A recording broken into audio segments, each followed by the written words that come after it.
Welcome to a tribe called Swish. See, see what I'm saying? Some bunnies with a bazooka dunk. Way downtown. Bang!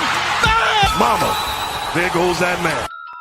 Welcome to a tribe called Swish, a game of three-man weave. We got Jay Money and Cam from Ohio. We back as always, brought to you by Southern Edge Beverage Company. Like, subscribe, share. Don't be a hater your whole life. Also run those likes up, comment, all the good stuff, man. We appreciate the support. Our views have been going up week over week, so y'all liking something. So keep it up, fellas. How we doing today? Feeling good, B more. Feeling good, man. It's just a lot of sports, a lot of stuff going on. I'm feeling good. I'm excited. It's a lot of stuff to talk about.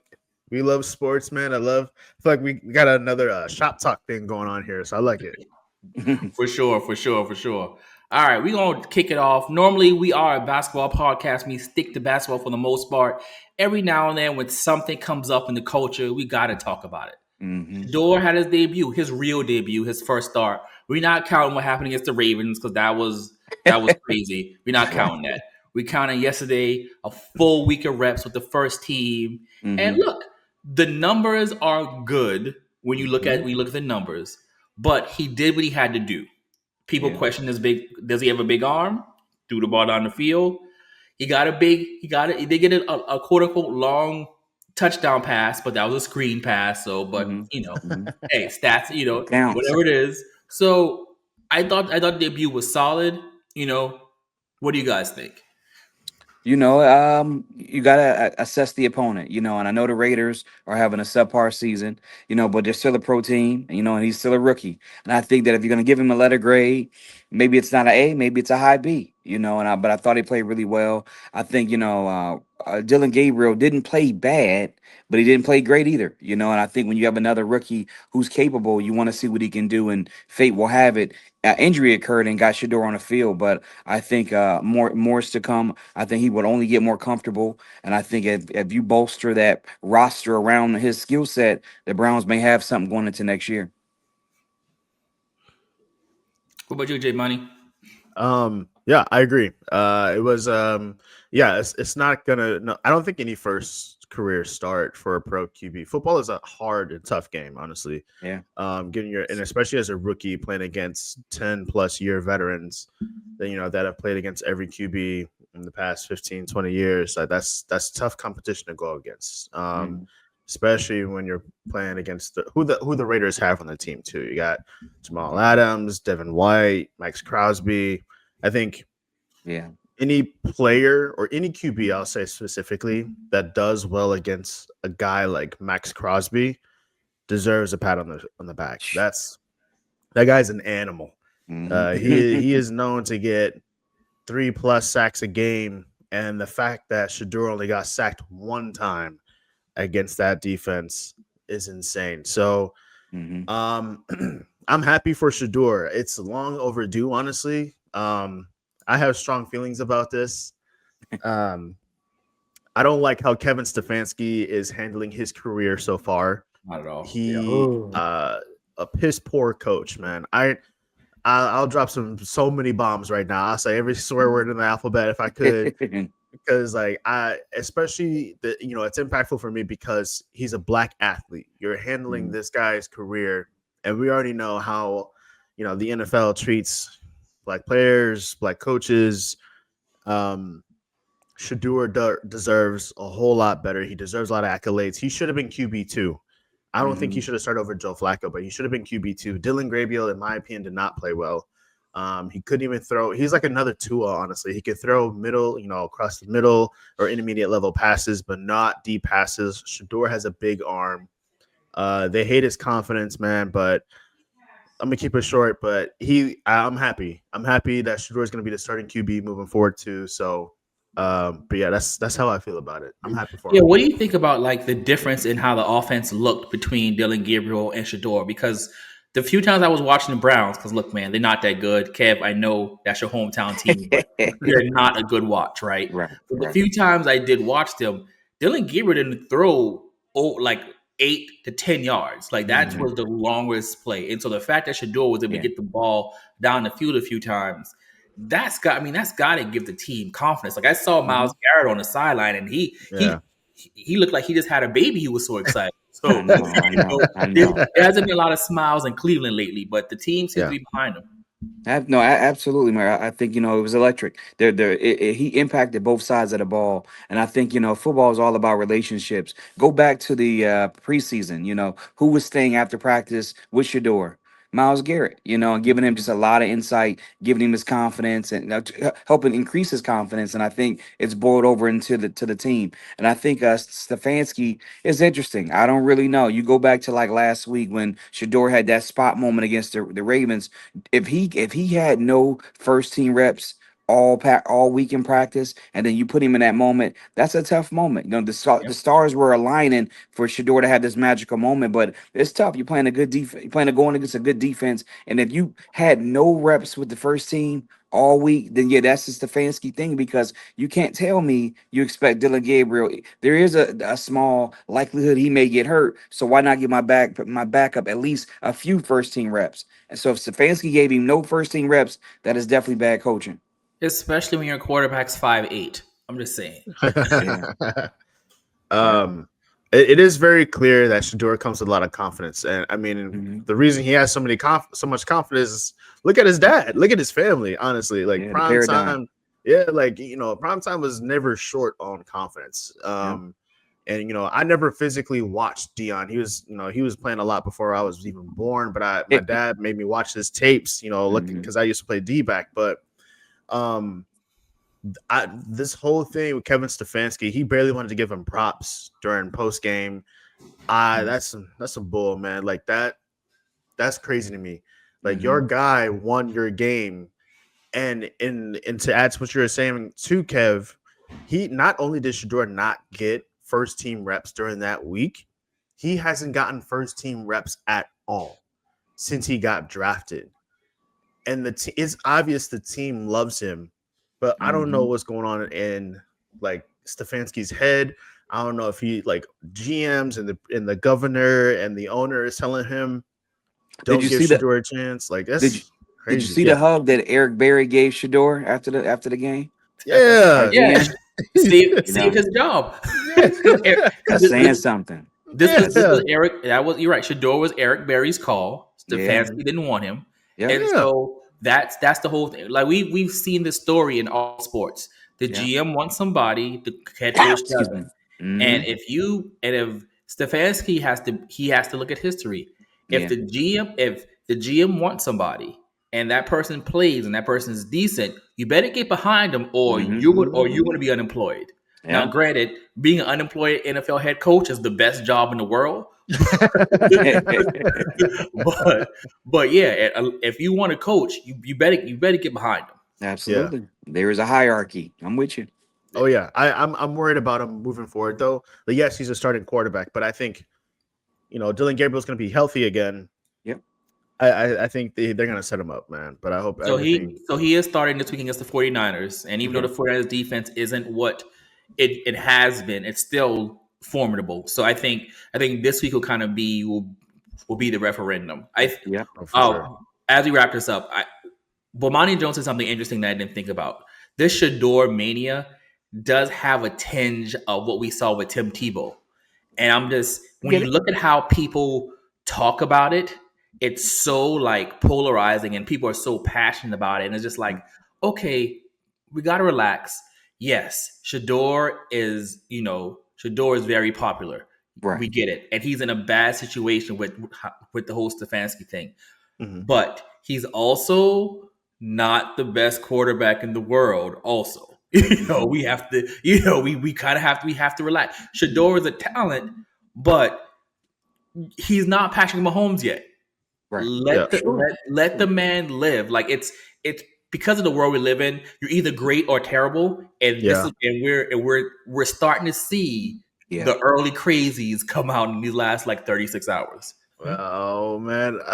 We're a basketball podcast. We're a basketball podcast. We're a podcast. All right. You're gonna get me revved up going, but let's. All right. We're gonna move around to it. We're gonna get back to what we do know, the NBA, man. So we're a little over a month. We're a little over a month into the league, man. It's again, ratings are up. Right. Lots of things happening. We're starting to see new stars budding. What do you guys noticing around the league, especially over the past week? It's replaying in my mind over and over that Jokic no look pass. Uh, that sticks out.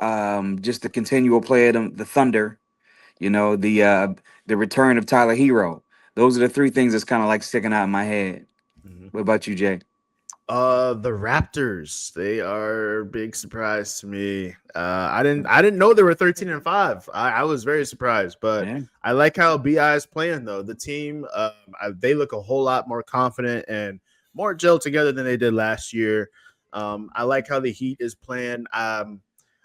Maybe the big question is, was Jimmy Butler the problem in Miami? Like, is it because was Yeah. he part of the reasons that chemistry was so bad, or was it Rocky, whatever the case may be? But I like how both of these teams are playing.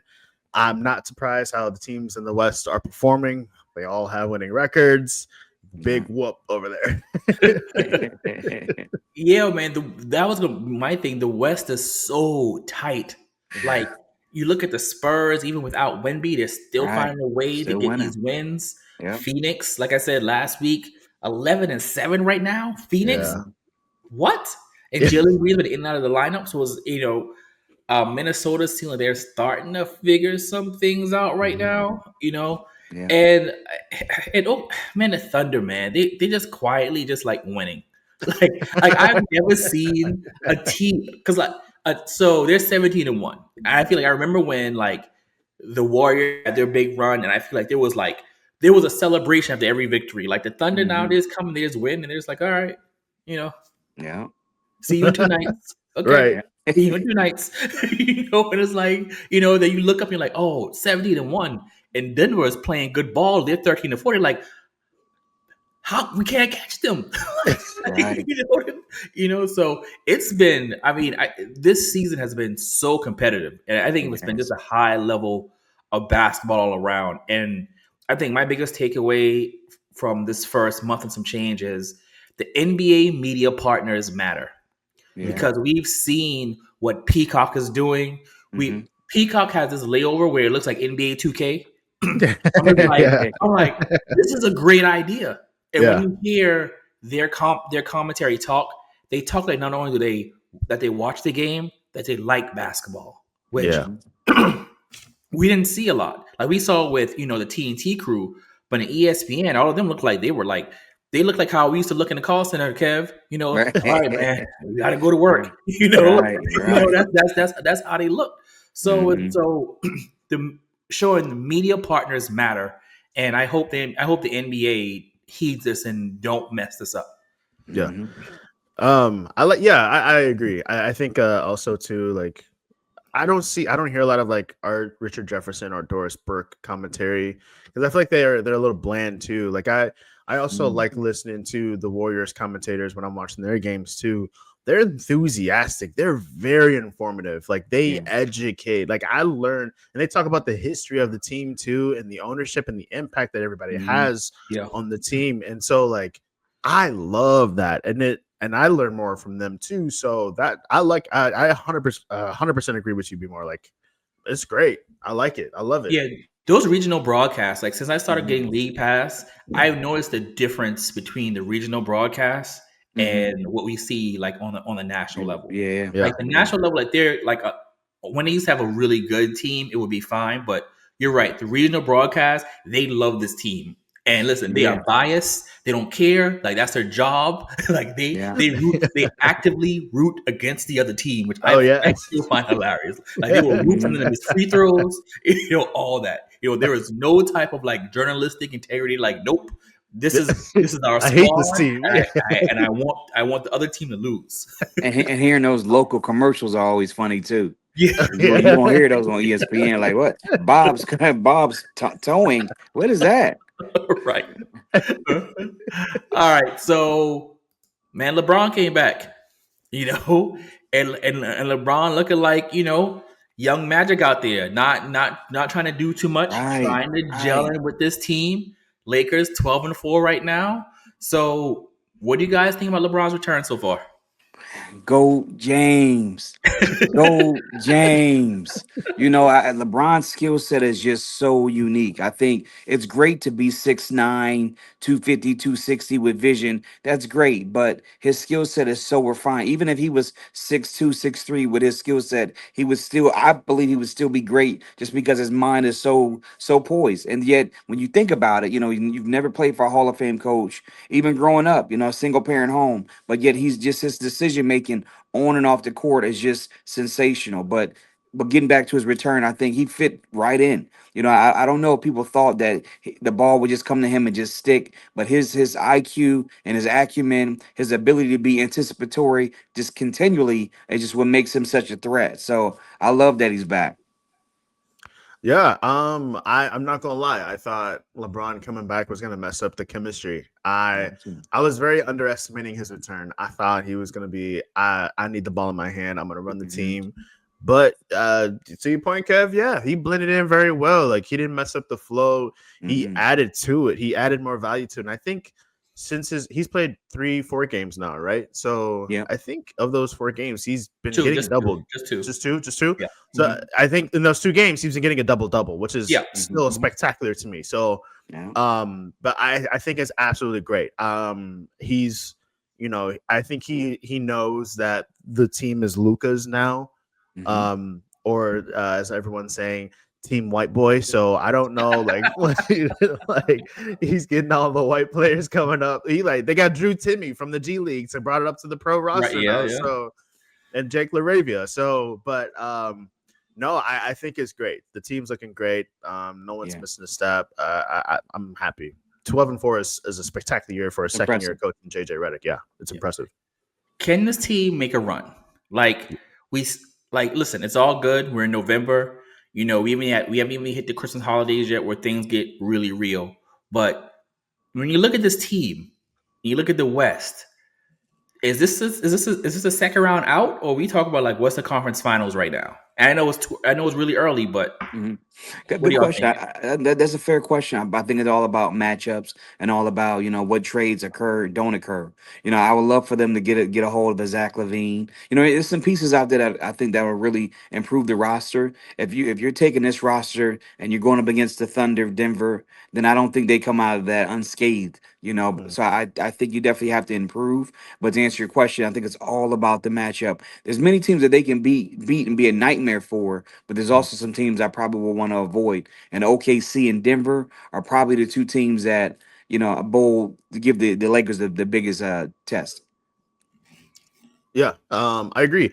I don't think they're a second round. They're not a first round. That for sure. That's for sure. I think they could go second round or a conference finals, honestly. The reason I say that too is because we've seen how this team has operated with injuries now. Because we know come playoff time, injuries happen, key players get out, the teams aren't as resilient as they are when in the regular season. So I think this team has a very, very big chance.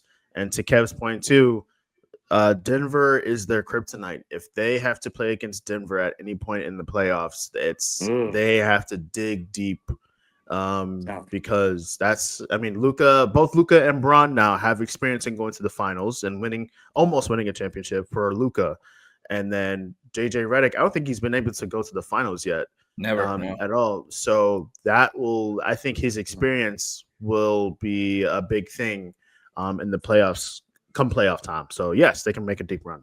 Can Ayton defend Jokic without the double team? No. He's so Aiden is soft. food. Yeah. Aiden is food. Yeah. Food. What did they say? Yeah. Go ahead. I don't think Aiden has the willpower what you need to just remain focused to give Jokic problems over the course of a series. He might be able to give some problems over a game, maybe 2 if they're lucky, but there is nothing in Aiden's career that's made me think that he can remain focused enough defensively to slow him down and give Jokic some problems. So yeah. I understand. I mean, we'll see. We'll see. I view it differently. I think his length can potentially be a deterrent. I think Jokic is going to be Jokic, but to not have to double team him changes the whole way you defend Denver. and I think that's key. I know Jackson Hayes can't defend him. We know that, but can DeAndre? We'll see. We'll see. I think I don't have enough. They need another big man that's going to be a strong paint defender. Mhm. Jackson Hayes is great. Keep him. DeAndre Ayton is very wishy washy. I think defensive playoffs is a Mhm. defensive based game. So Mhm. I think we've all seen, especially when his time in Portland and Denver, he was not strong. He was also offensively, he was scared to go in the paint. It was like he was scared to be aggressive. It was the craziest thing. Wow. But yeah, they need another big guy that can really impose some will down there in the paint. I'm with you on that. Sure. Speaking of big men, uh, Kenyon Martin and Draymond Green had beef this week, which is not something I had on my 2025 bingo card, but here we are. So pretty much Draymond Green on his podcast, and he felt like he's tired of Kenyon Martin on his podcast, Mm. which is funny that we have these two athletes battling over these podcasts, taking shots at him. Draymond Mm. Green called Kenyon Martin an underachiever, pretty much. Mhm. And Kenyon Martin responded by listing 200 forwards that were better than Draymond Green, including someone of the likes of Drew Gooden. So that's how Kenyon Martin handled this. Mhm. So it was funny. I think both of them make good points, right? Yeah. But what did you guys think of this whole? I don't even want to call it beef. Just spirited argument. You know what? I sided with Draymond. I feel like I liked his analogy when he used the word swing players. And he highlighted, Nick Young's contribution in that Houston series in terms of the clutch threes that he hit and his defense of James Harden. And you go back to the Nets finals appearance, Kenyon Martin did not play well at all. And I think that the perspective that Draymond gives, I think is a good one because sometimes this narrative that Swaggy P was just a bad player is a farce, and he was really a good player. What I mean? Not saying he was an all-star, but he wasn't a bum. And sometimes, you want these role guys to step up and emerge, but I think they're continually downplaying it to the point where Draymond not necessarily had to come to his aid, but I'm glad that he spoke up. So in this, and they're back and forth. I side with Draymond because I think Draymond is a really good player, and Kenyon Martin, I wouldn't call him an underachiever, but in theory, at the NBA level, he didn't really accomplish much. I'm always staying with Draymond. Listen, I'm always staying with Draymond. I'm always staying with the Warriors. But I think the Draymond, not I think, I know the Draymond Green disrespect has to stop. Mm, It really does. yeah, I mean, he's not the cleanest player in the league, right? Like we're not right, gonna pretend like he hasn't done some egregious things, okay? right, right. So I think the what each player brings to the team is what is a outside of the accolades is a big thing, is a big Mm, deal. I grew up, I haven't grown up watching Kenyon Martin. I only know the stats. Like I think Kenyon Martin was like when I was like 9 or 10 growing up. Sure. But I know I definitely grew up watching Draymond Green. I had a god brother that taught me the game. My brother taught me mhm, the game. Dad taught me the game. So, but I know that impact wise, like Draymond Green may not be impactful stat wise, but his presence on the floor is the biggest thing. His IQ is pretty much on par with LeBron's level of IQ as well. Mhm. And how he blends. Oh, Kev, I see it. I see it. I see it. I see it. I see it. I say that because LeBron is an offensive minded IQ player. Like he sees mhm, both offense and he sees both the offense, but Draymond is a defensive genius too, because he mhm, knows how defensively how he can yeah, impact the game, take out, disrupt their best player. But Draymond's got 4 rings. yeah. He is what is he, a 4 or 5 time all star? Mhm. Yeah. And I mean he's not a finals MVP, but he's also a defensive player of the year. Without a doubt, I think Draymond Green is a dog. He's a dog, and I totally agree with you, Jay Money. I think Draymond's style of play, I think is just really unique. But when you say in terms of his IQ being LeBron like, I think that's a push, Jay Money. I don't know. I don't know because his prowess comes only on one side of the ball. Like LeBron's prowess is on both sides of the ball. Hence why he's a GOAT. He just recently passed Reggie Miller in terms of 3-pointers, number one in the All-Star. It's just the list is endless when it comes to LeBron Here James. we But go. but I won't even have to go there for you, J Money. But I'm saying Draymond Green is definitely an excellent player. And oftentimes we had a debate one time at the shop and we said, hey, who would you rather have? Dennis Rodman, Ben Wallace, or Draymond Green? And that was such a good debate, and it was like it's perspective of kind of who you want, but a lot of people took Draymond. So I'm with you on that. So I think J Money, you missed the Kenyon Martin Cincinnati years and Yeah. what that looked like. Like Kenyon Educate me. Martin was so crazy athletic and Yeah. so like it was odd, which is why he broke his leg and was still the number one pick. That's how good everyone thought he was projected to be. He Yeah. broke his leg and was still number one pick. Kenyon Martin was in New Jersey. He was a beast. And look, man, they lost against the Lakers. Who had to D Shaq? It was Kenyon Martin. Now look, we all know nobody can D Shaq, right? So Right. it's like Kenyon Martin also had the unfortunate time of he was in an era of pretty much some of the best power forwards in the East. I mean, for Good him to point. get an All Star like appearance. That's tough. During that time, it was he was good, but he just wasn't up there with. There are a lot of people who just in the wrong time. It was just bad timing, right? So I think this argument comes down to a lot of how we discuss basketball, right? You look at people want to say, okay, Draymond has the rings, and we're basketball, which I'm happy we're finally getting out of that, all about ring culture, and it's like, okay, Draymond has 4 rings, right? And you're like, okay, yes, Draymond can affect the game, but it's one of these things where go back and watch Kenyon Martin play. And when you see it, you're like, oh, okay, I get it. Yeah, his career stats, because he played for a long time, the numbers gradually went down because he had health issues, things like that. Draymond's numbers are pretty much steady because he was never outside his first, maybe I think year 2, year 3, when he was actually shooting the ball more. From that point, it really kind of went down. He's been that 11, 12-point player, maybe 6 rebounds, 6 assists. That's kind of where he's been at. And you're right, he has the intangibles, and that's how he affects the game. So they were such different players, and how they impacted the game were so different. It's so hard to compare. Yeah. Like, I'm sorry, you kidding me?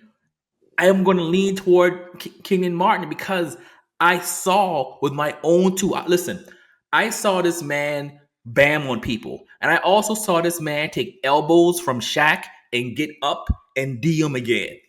Listen, Kenyon Martin's only like 6'8", 6'9", right? He plays big, but he's not a big guy, and he had to deal with the behemoths in a real center era. So he D'd all the classic centers that you think of, and it was him, So, and yes, he just again the unfortunate. He's like Barkley, the unfortunate time. He was in the Lakers era, and he was fed to the Kobe and Shaq Lakers.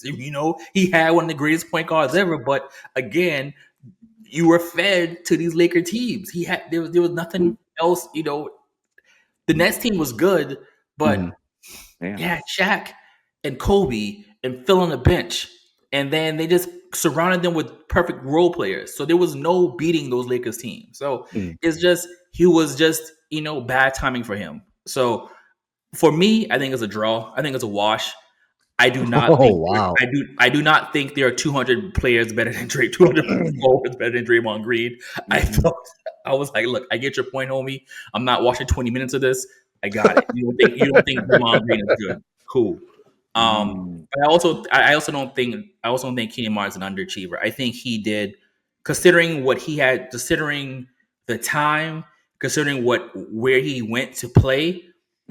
He maximized his talent in this situation. I mean, he was good in Denver, even though he almost killed J.R. Smith because of that prank. Right. So yeah, man, I honestly think it's a wash, man, and I think what I took away mostly from is really how we view basketball and what we value, right? And and if you're gonna go, you can easily default to rings, and that's not telling the whole story. All right.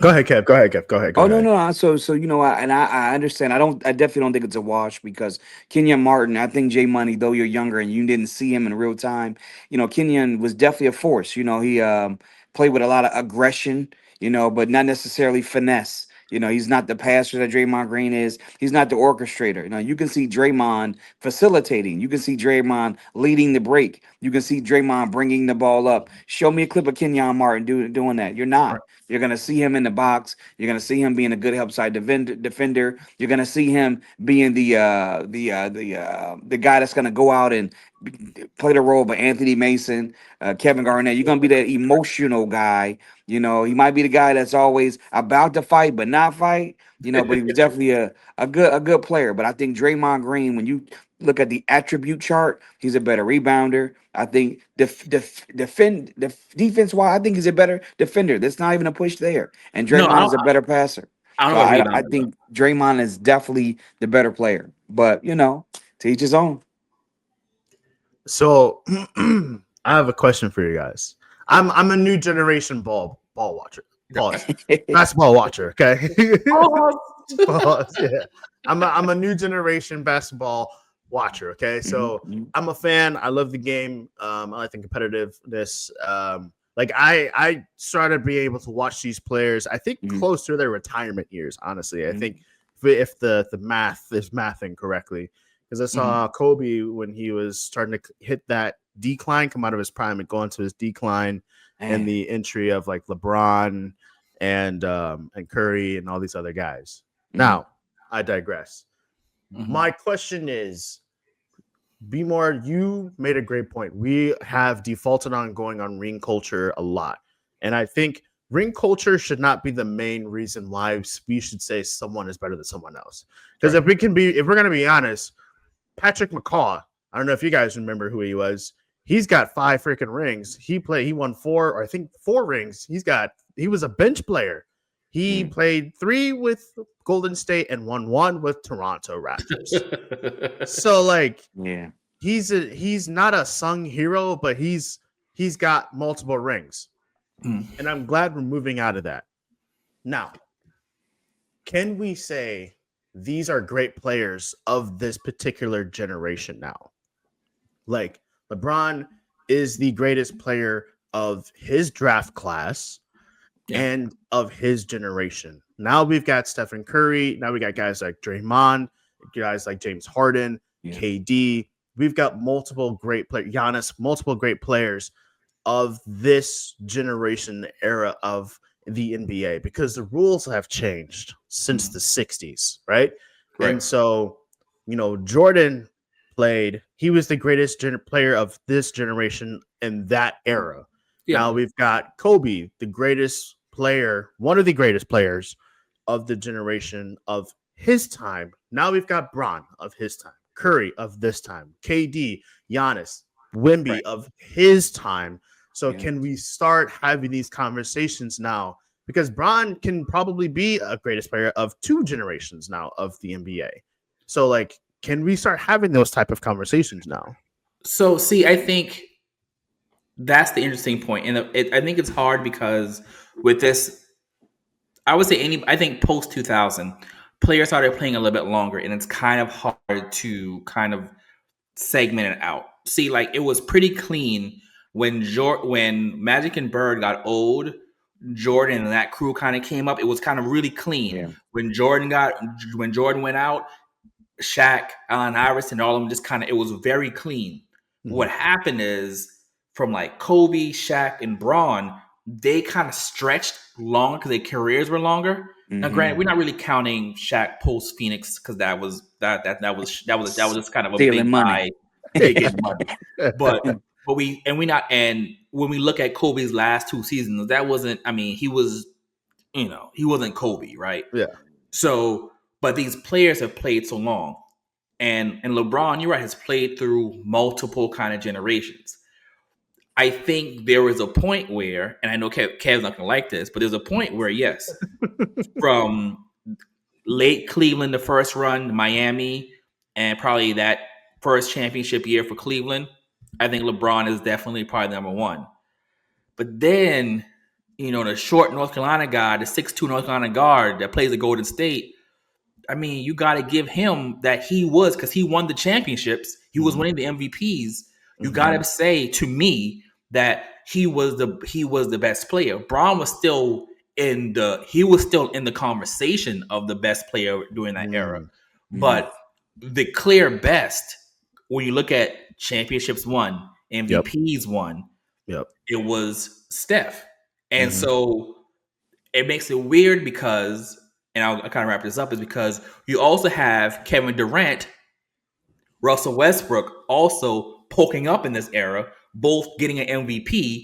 Russell Westbrook having like remarkable seasons, no championships. KD ended up winning 2 with Golden State, which is we're not going to go down that road. But still, you have these little blips during this time where it wasn't clean. It wasn't clean. Like when Jordan was in there, it was clean. Number one, even though he didn't get the MVP, doesn't matter because everyone knew he was the best. With this, with I would say post LeBron, I would even say post LeBron's Miami years, it wasn't clean. It wasn't. It wasn't clean at all. It was Steph. You could say KD. You could say Russ. You could say all these people. And so that's why, for your original point of greatest of a generation, this generation is so hard because you don't know where it begins and where it ends. Like we kind of feel like now with the Shea, Anthony Edwards, is kind of the beginning of something new right now. But what we're coming out of, it's hard to say where it's never ran that long in the NBA in history. I get you. Kev, nothing? You know what? So, as usual, I disagree with B More. I totally disagree. I think, it's one of them things. Steph Curry is just a generational player. He's truly changed the game and he's influenced it, but he's only really influenced it on one side of the ball. He's synonymous with being a bad defender. So many teams that Klay Thompson had to defend the opposing point guard. At one moment in time, Steph Curry was doing so bad in that Cleveland Golden State series. All of the numbers were just low from the scoring. He even might have missed a free throw or two during that sequence. And this was being defended by Matthew Dellavedova. So again, I say this to say I respect Steph Curry. I think he is that guy. However, he's only impacting the game on one side of the ball. LeBron James checks off all of the marks. And for me, that's why he stands atop. So J Money, I didn't have much to say. I just, as usual, I disagree with B More. So let me jump back in here for a second. Yeah. Because you can't tell me last week you were just trying to sell me that he was a decent defender. You just tried to sell me last week that he was a decent defender, and now this week you're telling me what I told you last week that he was true on defense. I get that. So in a weird case, both things are true. Steph played good enough defense. He was able to play the passing lanes, but he was not a lockdown defender. Right. And LeBron first half was of his career, and again, he's played for so long, so we're giving him some some credit for that. His first half of his career, he was a lockdown. Like I remember that Bulls series, and he had to take on Derrick Rose in that last 2 minutes of the fourth quarter. I remember that vividly. I'm like, yo, okay, he did it. But we've seen, and I really think when we look at LeBron's career, it's really pre-Miami. Well, I'm gonna say pre-Cleveland championship, post-Cleveland championship. Maybe I'm even move it back to maybe maybe Miami is the cutoff point, because I think those are kind of two different players. He wasn't that good on defense during that championship run. He was in good. Miami. No, he was good enough. He was good. He was good enough. He was not the guy that locked down Derrick Rose. Listen, we keep thinking like, oh my God, he chased down Iguodala for the block. Iguodala was 50 at that point. I mean, get out of here. Oh, so you're saying that was prime Iguodala? I'm No, not no, no, saying no, he no. was prime It didn't have to be prime Iguodala. Iguodala. No, Okay, all right, it's just okay. the thread that he kind of pivoted with JR's gesture, and the timing of it created opportunity for LeBron to get it done. So he didn't have to be prime Iguodala. It was just that teamwork makes the dream work. But I Yeah, just feel like LeBron James, just stands the time. He deserves two statues, one for Cleveland, one for Miami. yeah, I don't doubt that. Yo, All if right, yeah, yeah. he's definitely getting a Cleveland statue. I think it's going to be in. I can't believe Kev, you made it to a LeBron podcast again, but, but it's But going to be interesting to what he's going to get in LA, because I think that's going to be Yeah. because listen, he's in LA, he got a chip, but he's not Kobe, and he will never be Kobe to the people in LA. And that's Right. I mean, and that's no shot to him. It's just Yep. that Yep. I he's agree. not Kobe, and he's not you know, and LeBron is kind of weird where he wants to fit in, but he just, he has that thing where he wants to be accepted, Right. yeah, and but then I think he now he's at the point where he doesn't care because he's almost done. yeah. But Mhm. all right, Can I say in the last two yeah, sentences? go ahead. So Bron's never gonna get a statue in Miami because why? Wade County. That is Dwayne Wade's team And that forever. and You that can't. Wade statue is terrible. It was absolutely terrible. Terrible. Oh Mad man. disrespectful. They need to tear that one down and put a new one. But the only statue where LeBron should get one is Cleveland. But that's my last 2 cents. Nowhere else. The Lakers, that's Kobe. Miami is Dwayne Wade. LeBron needs to stick with Cleveland. I'm sorry. That's it. That's it. All right, so more drama from on the NBA: John Morant versus Klay Thompson. I mean, look. I mean, listen. They haven't liked each other, and we can even bring in Draymond in this. They haven't liked each other since like 2015 or something like 2018, something like that. Because of the whole when the Grizzlies were good, and they were like, we're gonna be competitive with the Warriors, and that never really happened because the Grizzlies really do that. But Ja put his hand in Klay Thompson's face. Ja's Yeah. in street clothes. He's not even playing. And it was weird. It was funny because Clay is talking to him in the post game, talking to him like he's his dad. Like, Right. hey, you've got all this potential, but you're not living up to it. Right. Little brother, you need to do better. Little brother, you need to do better. He was like that old man on the corner is like, do better, do better. It was like it was Is he crazy, wrong man. though?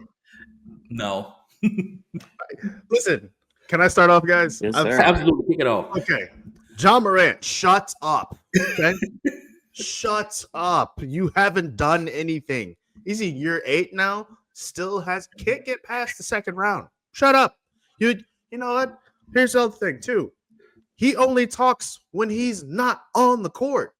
I understand if you can talk trash and you're on the court and you're beating the brakes off somebody, or if you're losing. John Morant doesn't do any of those things.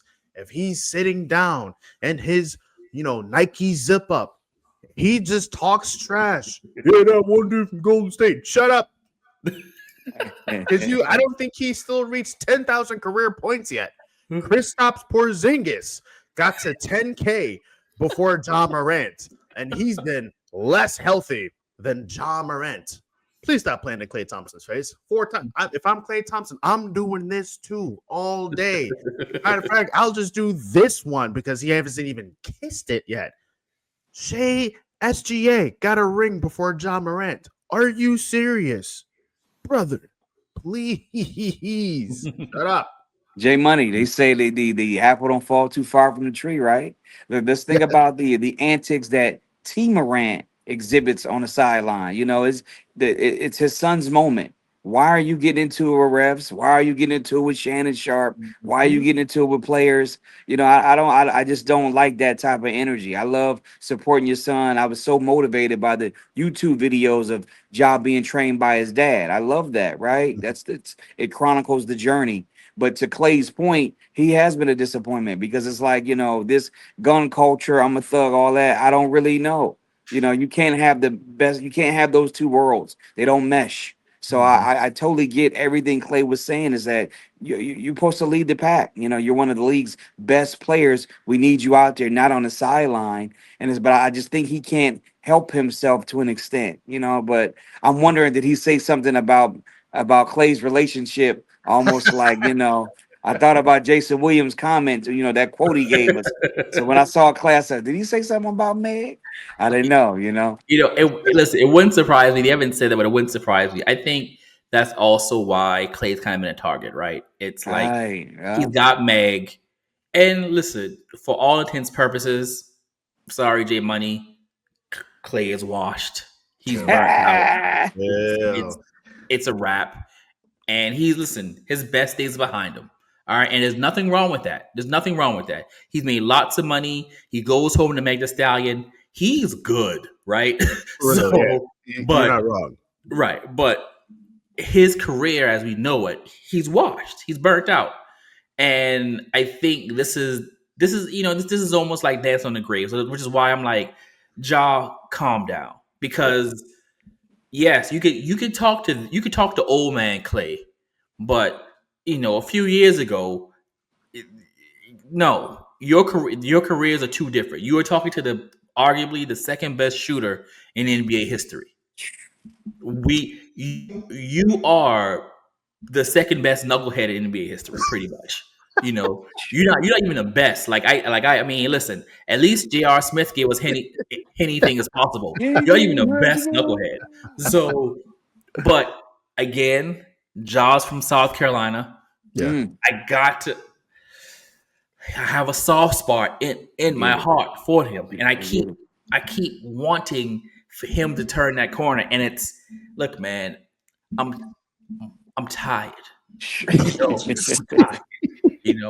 I keep waiting for him to turn the corner. I keep waiting for this talent to kind of be that person. Right. They want to compare him to like Allen Iverson and all these players, but I agree with you with what you were saying, Kev. What you were kind of alluding to was that there was a realness with AI that we that we were like, okay, you're trying to be you. Right. With it's more like I want to be him. Like Jaw's trying to be like somebody else, and rather that's real or not, but that's how it's perceived. Like you waving a gun in a strip club makes no sense. Not only doesn't it make any sense for multiple reasons, we know why without having to go into depth why we go to strip clubs. Why would you take the time from the purpose of going to a strip club to turn to a camera and pull out a gun? It's like that's when I knew he makes bad decisions. Because I am sure there were scantily clad ladies near him. And he had to tell somebody, here, take my phone, record me do this. Right. Now, we've all been in these type of places, and we all know what goes down there. So the thought, that he even had that thought of saying, hey, guy, my friend, record me, pull up. Like, how does that even thought even enter your head when when there's scenery around you doing things like that? So that's when I knew he made bad decisions. Made no sense. Why does he have a gun in the first place? Why did you bring it to a strip club? Right, exactly. So many a strip club of all places. Why he went? It's dangerous in here. Let me bring my gun. Like, what do you? Made no sense.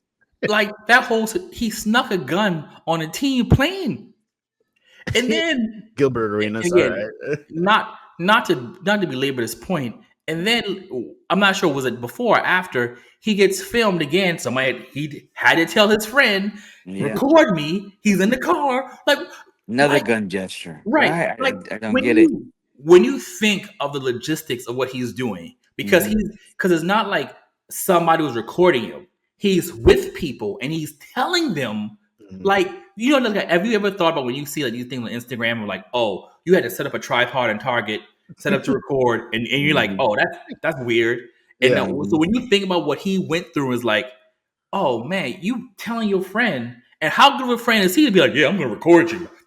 Right, like, so, again, just bad decisions. Did you see the clip? They were comparing NBA players to if they were rappers, and who would Ja Morant be? NBA young boy. It's like absolutely, man. It's like I just don't get it either, but I'm hoping he can rise the ship. I do think he needs some fresh air. I think he needs some Yep. fresh air and get out of Memphis and be able to hit the restart button. But the way he's headed right now ain't it. Ain't it? I just All right, want let's y'all to move know. on to. Oh, Hold on. great. I just want y'all to know, before, since y'all still hating on Klay Thompson, he dropped 22 points in that game against Memphis. It was 7 from 12 from the 3 and 7 of 8 and 13 for the whole game. So stop hating. Good stuff. Now he scored 28 points this season. Yay, Yeah. Clay. Good job. Such a hater. Oh my god. Yay, Clay. Good job. Go home to Meg. She misses you. All right. So the NBA released their new All-Star game format. So for those who don't know, it's a 3-team round robin tournament. Mhm. 2 of the teams would be U.S. players. 1 team would be the world. They will complete a series of 3 12-minute games with 2 teams with the best records advancing to the final championship game. So what this does means that the All-Star selections will be positionless, so you don't have to have the 3 forwards, 2 guards anymore. So it'll be the most popular or best 24 players, however you look at it. So I'm gonna let y'all go first. What do you guys think of this new format? You got it, J Money.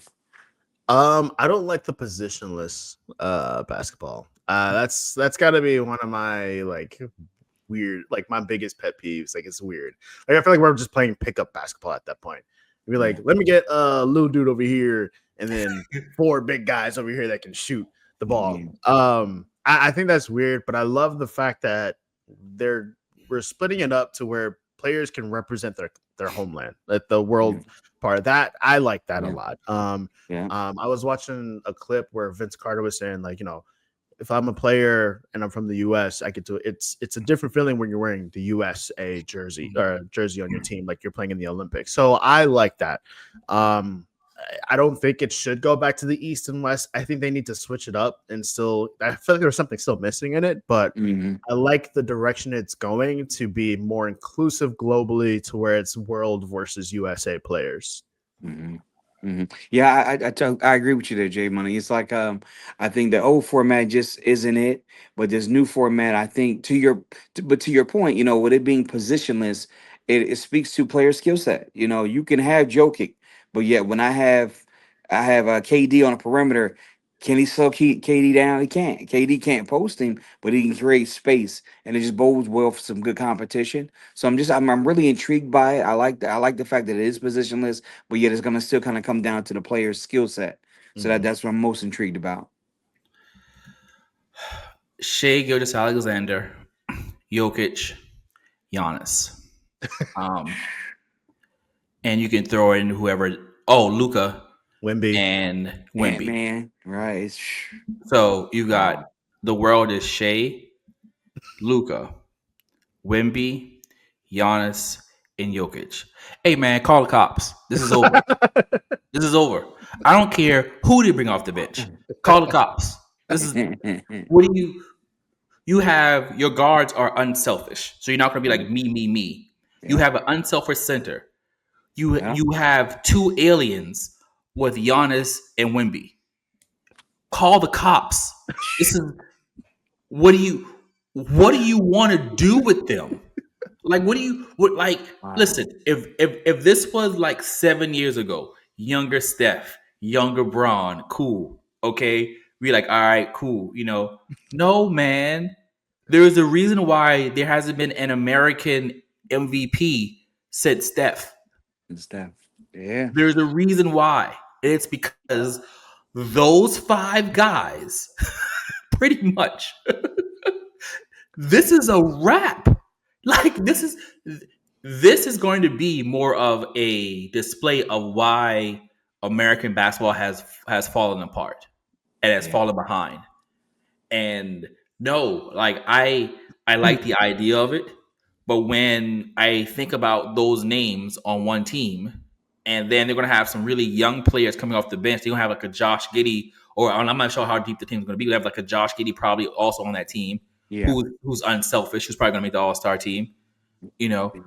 So, and that dude, Danny out in Portland, who's probably who might make it depend, So Avita, it's yeah. so got like no, like I don't. I like the idea, and it works in other leagues. It works in hockey. You can work in baseball because there is some balance. Right now, there is no balance. That team is stacked. That team has pretty much 5 out of the top 7 players in the league. Like, Right. So I don't know, man. Like again, the old head of me wants the East and West back, but I only want it if the players care, and Right. that You gets down to see, the root. That gets down to the root of the problem, and why I think this is going to fail is because the world team is going to care. They're going to care. yeah, they Like want to Yeah. win. Yeah. they are not going to just want, because if you look at how they talk about basketball, like Luka, Jokic, Giannis, and all of them, like Hmm. they love the game. If Yeah. they're not just going to want to win, they're going to want to run these dudes out of the gym. Yeah. And you're going to have players like LeBron, who's probably going to make it, who may or may not play, Steph, and they're going to come on here. Oh, I'm going to take half court threes, and we're going to have fun. And Logo. they're going to be like, Nah, B, nope. We got 12 minutes. We're going to run y'all out the gym real quick. We'll see Yeah. y'all in the finals. You know? So yeah. So that's why I want to go back to East to West, but more importantly, I wish that we'd have to do all these tricks to get people to care, to get the players to Gotcha. care. Like, Gotcha. and I don't know how they fix the caring problem. Gotcha. So I have, Go I ahead, have a Mitch. question. I have a question. Then I don't know if it's a question, but more so a statement. I like the format. I'm a big advocate for it because I think our American players have stopped caring. And the fact that like if we look over the past 10 years of the NBA All-Star game, who are the players that are playing the hardest? It's the world players. It's the international players. Yeah. They're bringing something back. And if we're tired of seeing, European players of beating the brakes off the American players, we got to try harder. I mean, we can say they'll run us out the gym as much as we want. I mean, they will, but what if our guys are going to do? Are they going to play harder? Are they going to take it more seriously? Are we going to start taking drafting more seriously? Are we going to start pushing these college players to stay the full 4 years to fully develop their bodies and their skill sets and go to these training camps and stop the off-court antics? Like, this brings it onto a much bigger scale outside of just a USA versus world thing. It looks at how are we taking care of our players here? Because our European players, they are all team. They're not always in the best shape, but when they're on the court, they give 110% all the time, and they're winners too. Yeah. So we have to look at our American system Good point. and be like, we have to make changes. The last American MVP was 2018, James Harden. That was the last American-born MVP. Okay. That's crazy. Like, how much has changed in your life since 2018? Everything. we had a whole pandemic. I know, right? We were on lockdown and all. Right. Yeah, so I mean, I agree. And Kev, I think this before we were doing this regularly. J Money and I talked about one of the biggest issues with American basketball is that these kids don't play ball. They have trainers that they don't play nearly enough. Like, dude, like we used to go outside and we used to go and just play ball. We would play against older guys. We kind of figure out our game, what works or whatever. These kids, when it's not even the prodigies, it's just the regular kids. Their parents just hire them trainers and like, okay. And so they could do all the cool ball handling tricks and all this stuff. But, Right. but they don't right, but they don't play. They don't play basketball anymore, man. And I think it's showing in the league. I get you. I get you on that. I totally get you on that. It's just you got to try something, man, because you got to break up the monotony. Now, finding the incentive to get players to truly commit and play hard. I don't know. Good luck with that. But you definitely got to incentivize it. Do something that makes sense to them. But we'll see. But I do like the format. I do. All right, we're gonna move on to one of the biggest NBA stories that's been kind of bubbling up. Is that NBA stars can't stay healthy right now. Yeah. Like we've seen it. We have Wemby out. It's gonna be out. He's got a calf strain. LeBron just came back from his old man aching of sciatica. We have Luka's been in and out of the lineup. We've had Cade Cunningham. He's missed games, and we can't forget we have Dame that's out for the whole season. We have Kyrie that rumored to be coming back toward the end of the season, but he's out. Jason Tatum. We have Tyrese Halliburton. So we have Anthony Davis, of course, that's kind of normal, but he's out also. So we have a lot of our bigger stars missing a lot of time for various injuries. And so there's talk is the NBA season too long? Is what do they need to do? Do they need to have less back to backs? So what do you guys think about this? It's becoming a thing, and this is like the worst time in the NBA because people are into it, but now they can't see their favorite players. Yeah. You know what? I think it's tough. It's kind of goes back to it. All these different changes, but I think we got to roll with the punches. What I mean, I don't know, but what's your take, J Money? I'm sorry. What's your take? No, I look at it as I've been seeing this topic pop up a lot where the trainers are now starting to be put under a microscope now, because they're in charge of these players' careers, their health. It's what makes them great. It's the reason as to why these guys are playing pro level for so long. Mm-hmm. And not just the trainers, we're looking at the coaches too. And so the trainers are telling players, like I think it came out with the Anthony Davis is a prime example with the calf injury that he has. The trainers were like, "Hey, we're worried that this might be an Achilles injury." And then they told the coach, and the coach is like, "Please play, please play, please play." So I think what needs to happen is that the trainers need to be put under investigation along with a lot of the coaches. They are ruining careers. If it's not the trainer's fault, it's someone on the coaching staff's fault that is putting these players' health at risk. They're not fully taking care of their bodies. And I think it's also part of the players' responsibility too to keep themselves healthy, because LeBron, I mean, how many times has he not started an NBA season? Twice, 3 times in his career, I think. If that, honestly. If that. So I think the players need to start looking at LeBron and how he's taking care of his body too. Like, dude invested $1 billion into his body. Like, we need to start doing that or something. Can't beat that. But I'm sorry, I want to be more. The other thing too is I know Gilbert Arenas, he pointed out that in the past players knew exactly when the steroid tests would occur. Right. So that tells you like, okay, so if the test is on October 13th, I can, once I take the test, then I can take all the steroids I want.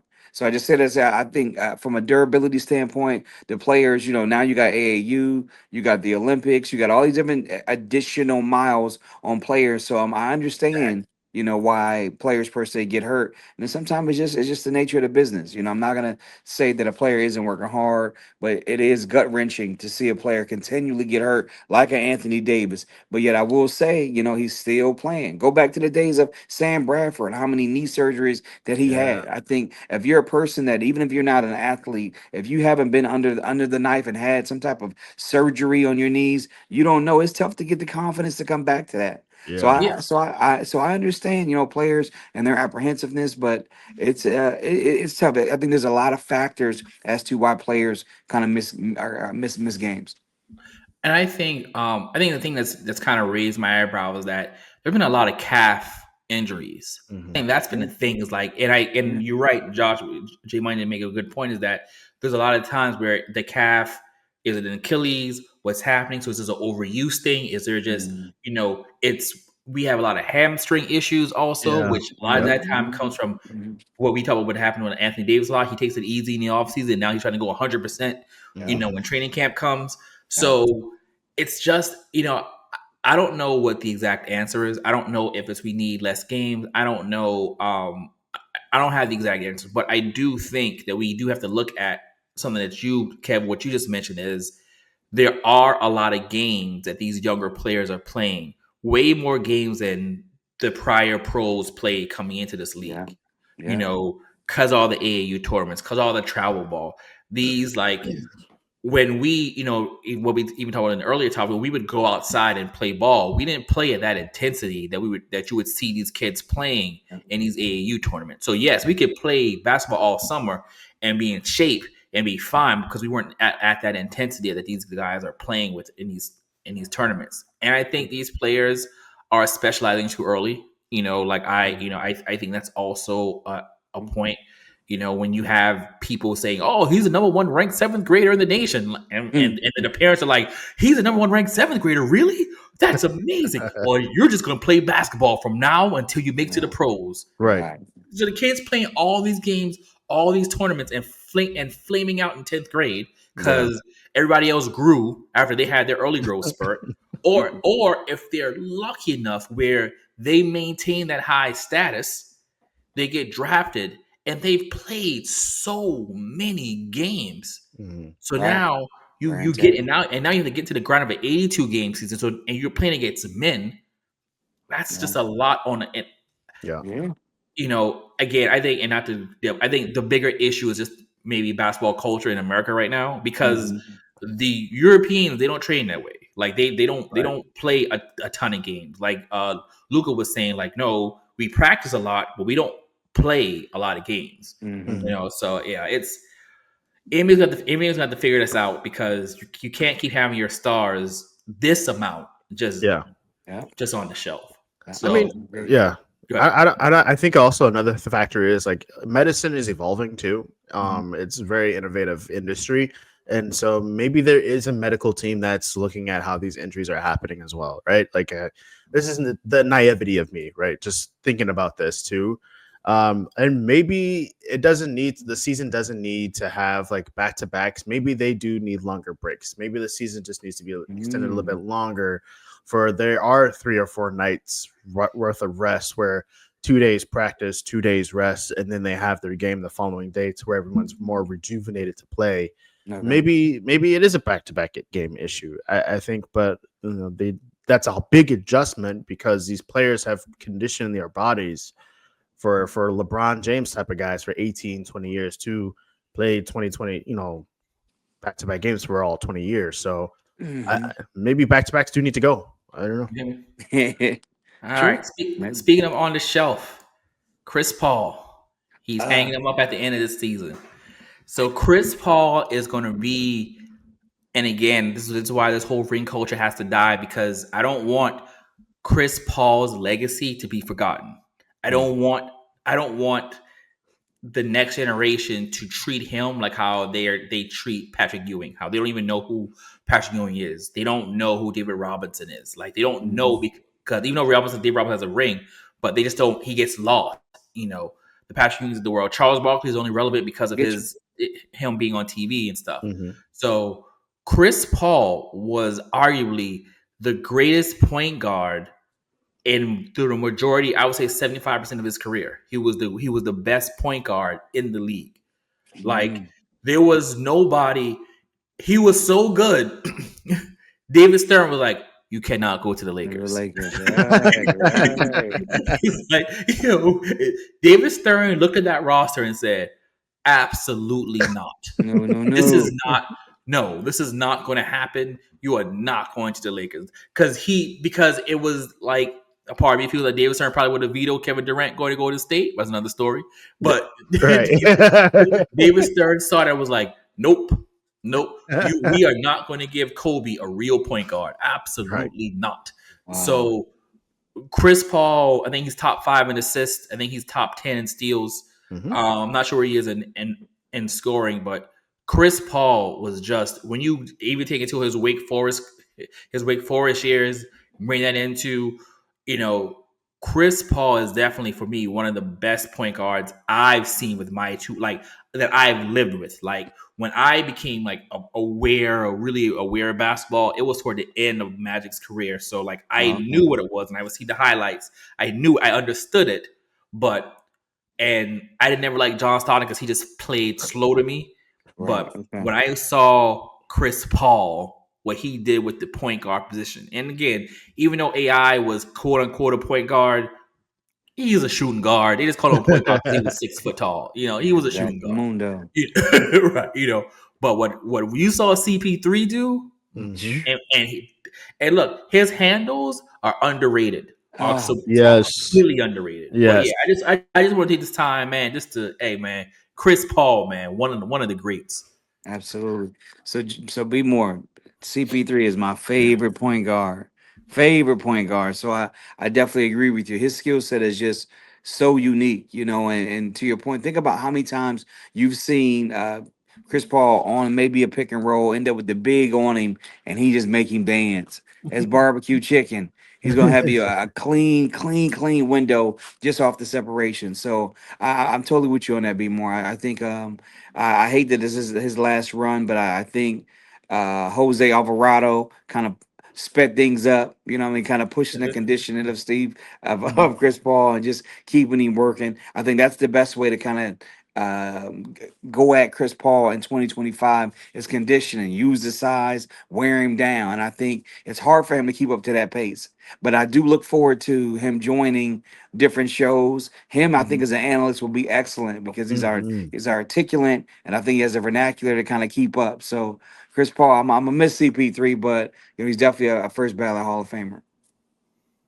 Yeah, Chris Paul, the point god, the legend of. I mean, he's had a successful career. I wish Yeah. he could have gotten a ring or two, and I think he, could have had that ability, especially in LA. Like, I think he Clipper had their teams. best. Yeah, that they were phenomenal. He was phenomenal there.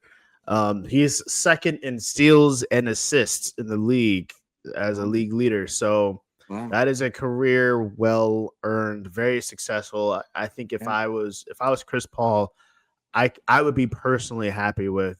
All right, I didn't get a ring. I'm okay with that, but I've achieved so many things.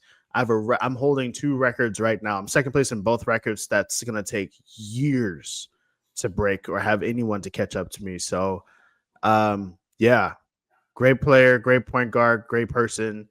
People say he had antics, but Yeah. it's okay though. It's Chris Paul. I think one of the biggest things that I took away from Chris Paul is that when he got traded to Oklahoma City, that team was dead. And Yeah. they were like, look, hey, we know you're here. Just try to kind of, make it fun for everybody. And he had them competitive. They were like, oh, Yeah. okay, look, that's not what the plan was. Thank you, but we need to get you out of here. Right. They're like, we are trying to get draft picks. We are Right. not trying to be competitive Yeah. because he had them competitive, and they're like, no. And Shay tells him that that's how he developed Mhm. that year with CP3 helped Right. him develop his game. Yep. So Yep. so that one year, thanks CP3 because that was one of the things that helped create this monster we have Check. now that's Yeah. dominating the league that nobody can Yeah. stop. Because if you look at Shay's game, you can kind of see Chris Paul's influence, especially when Yeah. in around the paint, like how he starts the crossovers. It's very Chris Paul esque. So yeah, Absolutely. man, Absolutely. CP3 the point guard for sure. All right, so we got this new say we're gonna call this or that. A few things we're gonna go through various topics. Mm. Actually, I'm gonna pause the recording for a second. I want to. Oh, 1 second. All right, we have a new segment, this or that, where we'll have Kev and J Money choose this or that, and they'll give a reason which for those choices. And we might be lucky they may agree on something. I doubt it, but we'll see. All right, so. Best defensive player, Bam or Giannis? I'm gonna let J Money go first this time. I'm gonna go Giannis. Giannis as my better defensive player. I won't explain, but I'm just gonna go Giannis. Giannis. It's Giannis. Giannis has a stronger motor. The effort is there. The will is there, and Bam is a good defender too. But size matters. Giannis is bigger. It's how rare is it that we see centers getting dunked on with such regularity? Like Giannis, he'll dunk on you with the left, the right, and it's just if you look up the word tenacity, you're gonna see Giannis next to it. So Mm-hmm. Giannis. All right. Interesting. I thought you guys would disagree on that one because I see what Bam's been doing this year. And I saw what Yeah. Bam did to Wimby, and I was very surprised what Bam did to Wimby. So okay, Yeah, cool, yeah, cool. yeah. All So that right, would be my so number 2. all right. So who takes the last shot? Jalen Brunson or Luca? Kev, you go first. Let's go around. I'm going with Luka Doncic. I think Luka is going to be able to create that shot for himself. I think his size is always plays a part. I think Luka has that clutch gene. He doesn't shy away from the moment. And not saying Jalen Brunson does either, but I just trust Luka more. I just trust him more. I gotta go with Jalen Brunson. Oh, I gotta do it. Luca can, but I think Jalen has more clutch shots than Luka Doncic. Actually, I would say, especially in the playoffs last year. No, if we look at the past couple years, when it comes down the stretch, tie game, call a ISO, pull a Kobe, let him dribble, Yep. let him dribble it out, take it to the mid range, hit you with the step back, post game. That's the easy bucket. I'm going Jalen Brunson all day. All right. You know what? I gotta go with Jalen too. I just only because that's recency bias. I've seen Jalen do it, more recent than Luca. Yeah. Luca's been able to have the bigger games overall, but I saw how Jalen sent Asura Thompson from Michigan to Indiana last year in the playoffs. So I saw it with my 2 eyes. So I gotta agree with that one. All right. So last one, last second, who you want? Donovan Mitchell, Anthony Edwards. J Money, I'm gonna let you close this out.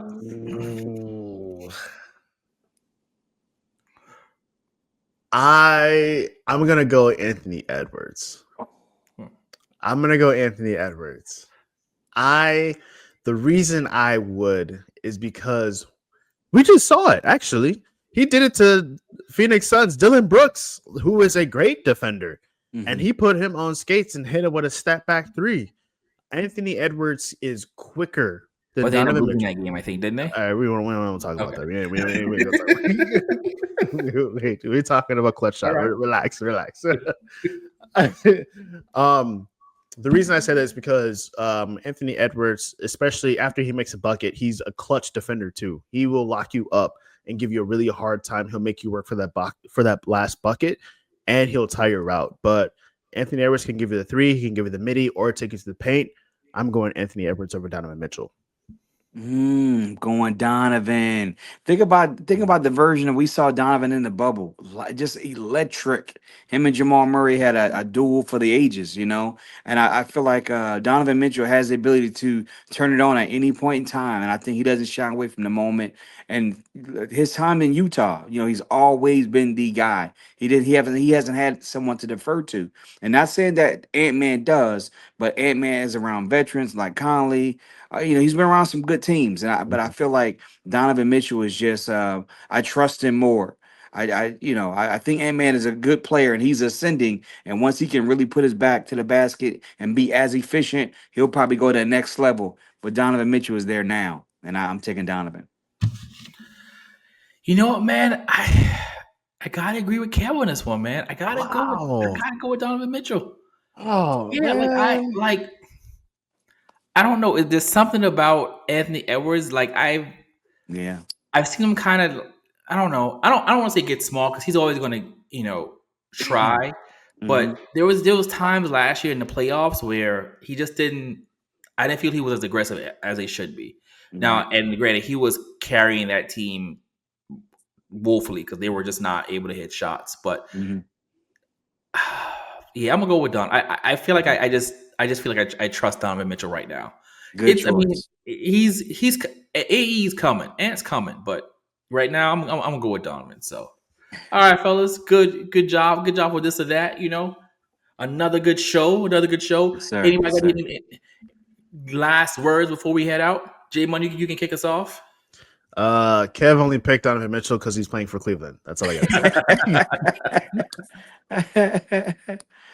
No, Jay Money, I didn't. But you know what? I just love Donovan's game, man. I believe in the Cavs. You're absolutely right. There is a little bias there that I'll admit to, but I just think Donovan is just that guy. I think the league is just heating up, fellas. I think we're gonna have so much to talk about as the year continues. I think wait till the trade deadline comes, and they'll stretch that out. Wait till all these injuries, these guys return, and it's something. I'm just really excited. I really don't know who's gonna emerge, but I'm tuned in. I got my popcorn ready, and let's see. My last word is we're not going to make this into a LeBron podcast again next week. Unless he does something where he deserves it. Now, LeBron comes out here and has 2 30-point games there for sure. But Right. I'm telling you, Kev is a magician. Kev keeps throwing us the bait, and we keep on taking it. We keep on taking it. And we end up on a LeBron podcast. But Go, yo, all right. James. This be more for J Money and Kev from Ohio. Thank y'all for tuning in. We appreciate the support. Like, subscribe, share. Don't be here to your whole life. Again, we're brought to you by Southern Edge Beverages. Yo, peace. Happy Thanksgiving, y'all. Oh yeah, for sure. Happy Thanksgiving. Happy enjoy with your family. Watch some sports. Do all those good things, and probably watch the Cowboys lose again. But all right, y'all. Peace. All right, later.